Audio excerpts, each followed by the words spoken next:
Hi hello ನಮಸ್ತೆ news 18 digital ಕಾಂಟೆಂಟ್ಗೆ ಸ್ವಾಗತ. ನಾನು ಪ್ರಗತಿ ಶೆಟ್ಟಿ. ಸದ್ಯ ಎಲ್ಲ ಕಡೆಯಲ್ಲೂ ಕೂಡ ಆಟೋ ಎಲ್ಪಿಜಿಯ ಕೊರತೆ ಉಂಟಾಗಿದೆ. ಬೆಂಗಳೂರಿನ ಅನೇಕ ಭಾಗಗಳಲ್ಲಿ ಆಟೋ ಚಾಲಕರು ಎಲ್ಪಿಜಿಗೋಸ್ಕರ ಎದುರು ನೋಡ್ತಾ ಇದ್ದಾರೆ. ಇವತ್ತಿನ ಚಿತ್ರಣ ಹೇಗಿದೆ ಅನ್ನೋದನ್ನ ಈ ವಿಡಿಯೋದಲ್ಲಿ ನಾನು ನಿಮ್ಗೆ ಎಕ್ಸ್ಪ್ಲೈನ್ ಮಾಡ್ತಾ ಹೋಗ್ತೀನಿ. ಸೊ ಯುದ್ಧ ಆರಂಭ ಆದ ದಿನದಿಂದಲೂ ಕೂಡ ಅಂದ್ರೆ ಇರಾನ್ ಮತ್ತೆ ಇಸ್ರೇಲ್ನ ನಡುವಣ ನಡೀತಾ ಇರುವಂತಹ ಯುದ್ಧ ಆರಂಭ ಆದ ದಿನದಿಂದಲೂ ಕೂಡ ಒಂದಲ್ಲ ಒಂದು ವಲಯದ ಮೇಲೆ ಅದು ಪೆಟ್ಟು ಬೀಳ್ತಾನೆ ಇದೆ. ಅಂದ್ರೆ ತರಕಾರಿ ಆಗ್ಲಿ ಅಥವಾ ಆಟೋ ಚಾಲಕರಾಗ್ಲಿ ಅಥವಾ ಹೋಟೆಲ್ ಉದ್ಯಮ ಆಗ್ಲಿ ಇವರೆಲ್ಲರ ಮೇಲೂ ಕೂಡ ಪೆಟ್ಟು ಬೀಳ್ತಾನೆ ಇದೆ. ಸದ್ಯ ಈಗ ಆಟೋ ಎಲ್ಪಿಜಿಗೋಸ್ಕರ ಬೆಂಗಳೂರಿನಲ್ಲಂತೂ ರಾಜ್ಯದ ಹಲವು ಭಾಗದಲ್ಲಿ ಇದೇ ರೀತಿಯ ಚಿತ್ರಣ ಇದೆ.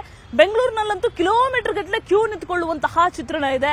ಯಲಹಂಕದಲ್ಲಿ ತಗೊಳ್ಳಿ, ಎಲೆಕ್ಟ್ರಾನಿಕ್ ಸಿಟಿಯಲ್ಲಿ ತಗೊಳ್ಳಿ, ವಿಜಯನಗರದಲ್ಲಿ ತಗೊಳ್ಳಿ, ಎಲ್ಲಾ ಭಾಗದಲ್ಲೂ ಎಲ್ಪಿಜಿಗೋಸ್ಕರ ಜನ ಕ್ಯೂ ನಿಲ್ಲುವಂತಹ ಚಿತ್ರಣ ಕಂಡು ಬರ್ತಾ ಇದೆ. ಸೊ 58 ರೂಪಾಯಿ ಯುದ್ಧ ಆರಂಭ ಆಗೋಕ್ಕಿಂತ ಮುಂಚೆ 58 ರೂಪಾಯಿ ಲೀಟರ್ಗೆ ಇದ್ದಂತಹ ಎಲ್ಪಿಜಿ ದರ ಈಗ 135ರ ಗಡಿಯನ್ನ ತಲುಪಿದೆ. ಬಹುತೇಕ ಅಂದ್ರೆ ಕೆಲವು ಕಡೆಯಲ್ಲಿ ಹೇಳ್ತಾರೆ ಪೆಟ್ರೋಲ್ ಅನ್ನ ನೀವು ಬಳಕೆ ಮಾಡಬಹುದಲ್ಲ, ಎಲ್ಪಿಜಿಗೋಸ್ಕರ ಯಾಕೆ ಕಾಯ್ತಾ ಇರ್ತೀರಾ ಅನ್ನುವಂತಹ ಪ್ರಶ್ನೆ ಬರುತ್ತೆ.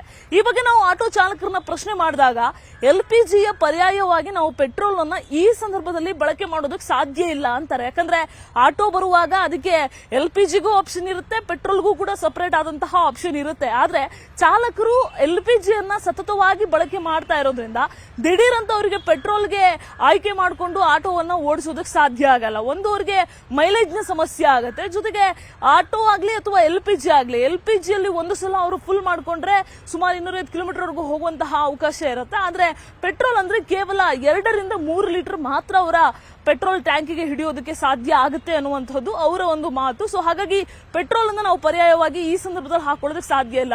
ಕೆಲವು ಕಡೆಯಲ್ಲಿ ಪೆಟ್ರೋಲ್ ಹಾಕಿಸ್ಕೊಳ್ಳೋಕೆ ಆಗದೆ ಇರೋ ತರ ಬರೀ ಎಲ್ಪಿಜಿ ಹಾಕಿಸಿಕೊಳ್ಳುವಂತಹ ರೀತಿಯಲ್ಲಿ ಆಲ್ಟ್ರೇಷನ್ ಮಾಡಿಸ್ಕೊಂಡ್ಬಿಟ್ಟಿದ್ದಾರೆ. ಈಗ ಎಗೇನ್ ಪೆಟ್ರೋಲ್ ಹಾಕ್ಸ್ಕೊಬೇಕು ಅಂದ್ರೆ ಮತ್ತೆ ಆಟೋವನ್ನ ಆಲ್ಟ್ರೇಷನ್ ಮಾಡಿಸ್ಬೇಕು. ಇದೆಲ್ಲ ಮತ್ತೆ ನಮ್ಗೆ ಹೊರೆ ಆಗುತ್ತೆ. ಅದ್ರ ಜೊತೆಗೆ ಯುದ್ಧ ನಡೀತಾ ಇರೋದ್ರಿಂದ ಇದು ಯಾವಾಗ ಸಮಸ್ಯೆ ಬಗೆಹರಿಯುತ್ತೋ ಅನ್ನುವಂತಹ ಆತಂಕದಲ್ಲಿ ಆಟೋ ಚಾಲಕರು ಇರುವಂತಹದ್ದು. ಸರ್ಕಾರಿ ಸ್ವಾಮ್ಯದ ಬಂಕ್ಗಳಲ್ಲಿ ಎಲ್ಪಿಜಿ ಸಿಗ್ತಾ ಇದೆ, ಆದ್ರೆ 10 ರಿಂದ 11 ಗಂಟೆಯ ಒಳಗಡೆ ಎಲ್ಪಿಜಿ ನೋ ಸ್ಟಾಕ್ ಅನ್ನುವಂತಹ ಬೋರ್ಡ್ ಅನ್ನ ಅಳವಡಿಕೆ ಮಾಡಲಾಗ್ತಾ ಇದೆ. ಇದ್ರ ಬಗ್ಗೆ ಪ್ರಶ್ನೆ ಮಾಡಿದಾಗ ಆಹಾರ ಸಚಿವ ಮುನಿಯಪ್ಪ ಅವರು ಏನ್ ಹೇಳ್ತಾರೆ ಅಂತ ಕೇಳಿದ್ರೆ, ಇಷ್ಟು ದಿನ ಈ ಚಾಲಕರೆಲ್ಲ ಖಾಸಗಿ ಬಂಕ್ಗಳಲ್ಲಿ ಎಲ್ಪಿಜಿ ದರ ಕಡಿಮೆ ಇತ್ತು ಅಂತ ಹೇಳ್ಬಿಟ್ಟು ಖಾಸಗಿ ಬಂಕ್ಗಳಲ್ಲಿ ಹಾಕಿಸ್ಕೊಳ್ತಾ ಇದ್ರು. ಈಗ ದಿಢೀರ್ ಅಂತ ಅಲ್ಲಿ ಪೂರೈಕೆ ಸಿಗ್ತಾ ಇಲ್ಲ ಅಂತ ಹೇಳ್ಬಿಟ್ಟು ಅಂದ್ರೆ ಎಲ್ಪಿಜಿ ಸಿಗ್ತಾ ಇಲ್ಲ ಅನ್ನುವಂತಹ ಕಾರಣಕ್ಕೆ ಇವರೆಲ್ಲರೂ ಕೂಡ ದಿಢೀರ್ ಅಂತ ಸರ್ಕಾರಿ ಬಂಕ್ಗಳ ಹತ್ರ ಅಂದ್ರೆ HPCL, BPCL, ಇಂಡಿಯನ್ ಆಯಿಲ್ ಇವುಗಳತ್ತ ಮುಖ ಮಾಡಿಬಿಟ್ಟಿದ್ದಾರೆ. ಸೊ ಈ ಕಾರಣದಿಂದ ಅಲ್ಲಿ ಕೂಡ ಬೇಡಿಕೆ ಕ್ರಿಯೇಟ್ ಆಗ್ಬಿಟ್ಟಿದೆ, ಸಿಕ್ಕಾಪಟ್ಟೆ ಡಿಮ್ಯಾಂಡ್ ಕ್ರಿಯೇಟ್ ಆಗಿರೋದ್ರಿಂದ ಎಷ್ಟು ಈಗ ದಿನ ಒಂದು 500 ಗಾಡಿ ಬರ್ತಾ ಇದ್ರೆ ಇವಾಗ 1,500 ಗಾಡಿ ಬರುವಂತಹ ಒಂದು ಚಿತ್ರಣ ಇದೆ. ಸೊ ಹಾಗಾಗಿ ಅಲ್ಲಿ ಬೇಡಿಕೆ ಡಬಲ್ ಅಲ್ಲ ಟ್ರಿಬಲ್ ಆಗಿರುವಂತಹ ಕಾರಣ ಅವರಿಗೆ ಪೂರೈಕೆ ಸರಿಯಾಗಿ ಸರ್ಕಾರಿ ಬಂಕ್ಗಳಲ್ಲಿ ಮಾಡೋದಕ್ಕೆ ಸಾಧ್ಯ ಆಗ್ತಾ ಇಲ್ಲ ಅನ್ನುವಂತಹ ಸ್ಪಷ್ಟನೆಯನ್ನ ಕೊಡ್ತಾ ಇದ್ದಾರೆ. ಬಟ್ ಆಟೋ ಚಾಲಕರು ಮಾತ್ರ ಎಲ್ಲಾ ಕಡೆಯಲ್ಲೂ ಕೂಡ ಕ್ಯೂ ನಿಲ್ಲುವಂತಹ ಚಿತ್ರಣ ಇದೆ. ಶಾಲೆಗೆ ಮಕ್ಕಳನ್ನ ಇನ್ನೇನು ಶೈಕ್ಷಣಿಕ ವರ್ಷ ಆರಂಭ ಆಗುತ್ತೆ, ಮಕ್ಕಳನ್ನ ಶಾಲೆಗೆ ಸೇರಿಸಬೇಕು, ಅದಕ್ಕೂ ನಮ್ಮ ಹತ್ರ ದುಡ್ಡಿಲ್ಲ. ಇನ್ನೇನು ಮನೆಗೆ ದಿನಸಿಯನ್ನ ತಗೊಂಡು ಹೋಗ್ಬೇಕಂದ್ರೆ ಅದಕ್ಕೂ ದುಡ್ಡಿಲ್ಲ. ಇಡೀ ದಿನ ಬೆಳಿಗ್ಗೆ 4 ಗಂಟೆಯಿಂದ ಎಲ್ಪಿಜಿಗೋಸ್ಕರನೇ ಕಾಯ್ತಾ ಇರೋದಾಗತ್ತೆ. ಹಿಂಗಾದ್ರೆ ನಾವು ಬದುಕು ನಡೆಸೋದು ಹೇಗೆ ಅನ್ನುವಂತಹ ಅಳವನ್ನ ಆಟೋ ಚಾಲಕರು ತೋಡ್ಕೊಳ್ತಾ ಇದ್ದಾರೆ. ಯುದ್ಧ ಯಾವಾಗ ಮುಗಿಯುತ್ತೋ, ಎಲ್ಪಿಜಿಯ ಸಮಸ್ಯೆ ಯಾವಾಗ ಬಗೆಹರಿಯುತ್ತೋ ಅನ್ನುವಂತಹ ಚಿತ್ರಣ ಸಿಲಿಕಾನ್ ಸಿಟಿಯಲ್ಲಿ ಇದೆ. ನಿರ್ಭೀತ, ನಿಷ್ಪಕ್ಷಪಾತ, ವಿಶ್ವಾಸಾರ್ಹ ಸುದ್ದಿಗಳಿಗೆ ಮತ್ತೊಂದು ಹೆಸರಾಗಿರುವ ನ್ಯೂಸ್ 18 ಕನ್ನಡ ಈಗ ಆಪ್ನಲ್ಲೂ ಲಭ್ಯವಿದೆ.